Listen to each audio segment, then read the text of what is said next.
আল্লাহ নবীর মন খারাপ, তখন ওহী এসেছে। ওহী প্রাপ্ত হওয়ার পরে নবী সাল্লাল্লাহু আলাইহি ওয়াসাল্লাম একটু ভীত, একটু সন্তুষ্ট। লাকাদ খাশিতু আলা নাফসি। বাংলাদেশের যত সিরাতের বই আছে না, তার 80% সিরাতের বই আপনি পাবেন। ওই সময় নবী সাল্লাল্লাহু আলাইহি ওয়াসাল্লাম এতটা ভীত সন্ত্রস্ত হয়ে গিয়েছিলেন, কয়েকবার তিনি চিন্তা করেছেন যে আমি পাহাড়ের উপর উঠে নিজেকে শেষ করে ফেলবো।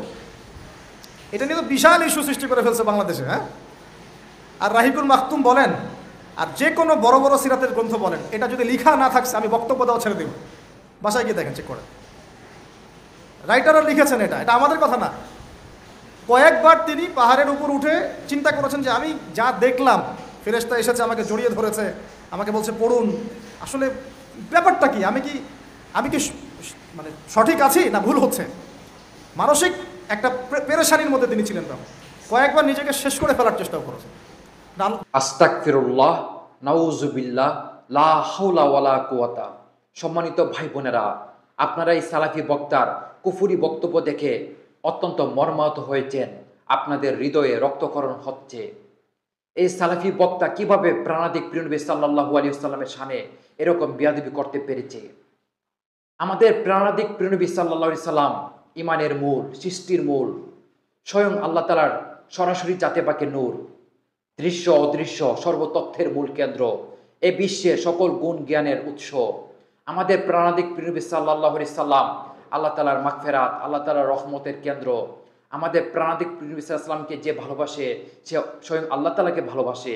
আমাদের প্রাণাধিক প্রিয় নবী সাল্লাল্লাহু আলাইহি সাল্লামের শানে যে বিয়াদবি করে, সে সরাসরি আল্লাহ তাআলার শানে বিয়াদবি করে।